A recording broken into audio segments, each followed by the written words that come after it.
essay was originally published in the Britannica Book of the Year for 2013. It was subsequently updated. The year 2013 marked the 50th anniversary of the year that the Beatles emerged from being the object of affection of a few hundred teenagers in a provincial English town to becoming a phenomenon that engulfed Britain and Europe. The year 1963 was the one in which the group began to make its massive worldwide footprint on popular culture and laid the foundations for its enduring popularity. As of January, the group had released just one single, a vinyl disc containing two songs, Love Me Do and P.S. I Love You, that had scraped the lower regions of the UK record charts. The Beatles were practically unknown except to devotees in their Liverpool hometown, but by year's end an unprecedented tidal wave of popularity dubbed Beatlemania was sweeping the continent. As improbable as it was, the last 5 days of 1963 saw the start of an even greater tsunami of fervor in the US that within weeks would replicate and even surpass the group's initial breakthrough. The speed and depth of the Beatles' rise to fame had no precedent in British entertainment.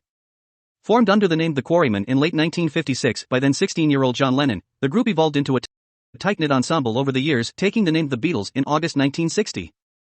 They initially played their own version of American rock and roll, but by 1962 they were increasingly performing songs composed by Lennon and bandmate Paul McCartney.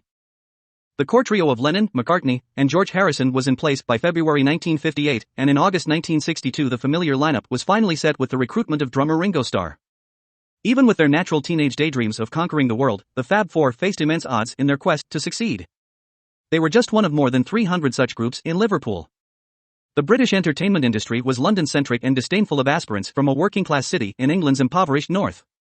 It was this sheer mountain face that the group surveyed at the start of 1963. However, the resolve and self-belief that had fueled them for 5 long years were an integral part of their determination to defy all the odds.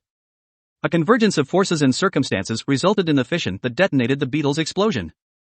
In songwriting, although Lennon and McCartney had started out simply emulating their musical heroes, their innate creativity resulted in compositions that conveyed experiences and emotions with an authenticity, an originality, and a verve that were beyond the scope of their early influences. As performers, the quartet exuded an exuberant optimism. The principal team supporting the group was also crucial to their breakthrough. Manager Brian Epstein, who discovered them in November 1961, had polished their rough presentational edges, without impinging on their music, to make them accessible to a mass audience, and was their indefatigable evangelist, accurately predicting that they would become bigger than Elvis. Producer George Martin harnessed, nurtured, and shaped their nascent talent. In the course of a few recordings, all brimming with the same insouciant energy, Martin captured the Beatles on audio tape. Their early songs were released approximately every 3 months. The jubilant qualities in the recordings were fresh to the audience's ears, accustomed at that time to anodyne American pop and its anemic British imitations. Coinciding with the release of their records was Epstein's orchestration of a virtual blitzkrieg of the airwaves by the group. Their natural energy made them compelling listening on radio. Their appearance rendered them even more effective on television, with their very unusual mop-top hairstyles and collarless suits. Their most striking quality, though, was their charisma and the sheer joy they took in performing, a characteristic that was so different from the glazed showbizy smiles of most entertainers. The combination of so many songs bubbling with self-confidence and the wide exposure of the public to the Beatles resulted in an ever-growing succession of chart-topping hits for the group and a matching hysteria at their numerous live appearances. After Please Please Me topped the UK charts in February, the floodgates opened. A best-selling album in March, followed rapidly by the singles From Me to You in April and She Loves You in August, transformed the Beatles first into a teen fad, then into a pop-cultural phenomenon, and finally into a national treasure, performing for Britain's royal family in a plush theatre in the heart of London. For many years British pop music had been under the control of middle-aged puppet masters, who churned out obedient teen idols singing assembly line ditties and reciting scripted pabulum when interviewed. The Beatles were self-contained as writers and musicians, and refreshingly and patently spontaneous free spirits when they met the media. The mixture of self-confidence and self-deprecation was endearing and proved to be a winning combination. Nothing summed up the cheeky spirit of the Beatles more than their much-anticipated appearance at Britain's Royal Variety performance that November.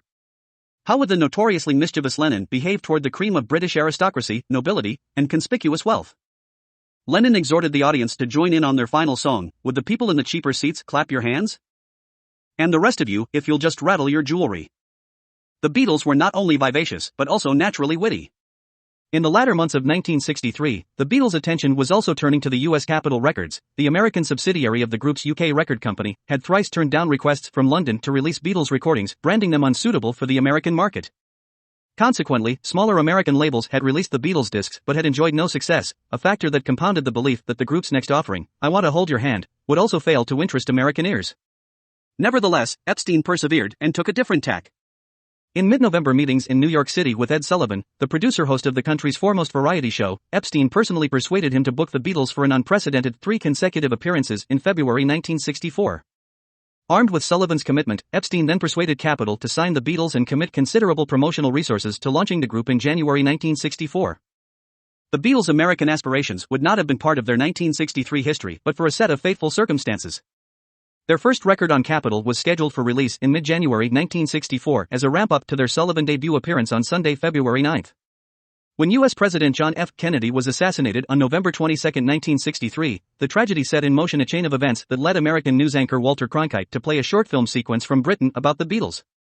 Sequence from Britain about the Beatles on the CBS Evening News on Tuesday, December 10. Cronkite reasoned that a light-hearted segment about 4 English youngsters sporting quirky haircuts and playing rock and roll might help cheer up a nation still stricken with grief. The story did much more than that. It triggered an immediate demand from American youngsters to hear more of this brashly optimistic quartet. As an avalanche of interest grew quite naturally, unprompted by the record label, Capitol then made a savvy decision. It rushed the Beatles' single to market on December 26, 3 weeks earlier than scheduled, and the record became an instant sensation on radio. Teenagers in a grieving nation were immediately captivated by this jubilant, uplifting record, which in its first 5 days of release, sold over 250,000 copies in 1960 for the Beatles, already soaring into the skies, would streak through the entertainment stratosphere on what would become an Apollonian voyage into total cultural domination. 6 more active years lay ahead of the group, who would both artistically and commercially break the boundaries of song composition, audio recording, and live performance. Their social and political passions and their quests for spiritual and artistic growth inspired changes in multiple spheres beyond those of the arts and entertainment. Then, defying all the previously known laws of celebrity physics, they became evergreens in popular culture. Though they disbanded in 1970, their popularity remains undimmed, and their influence continues to be profoundly felt. 50 years on, their music and spirit appear to be timeless.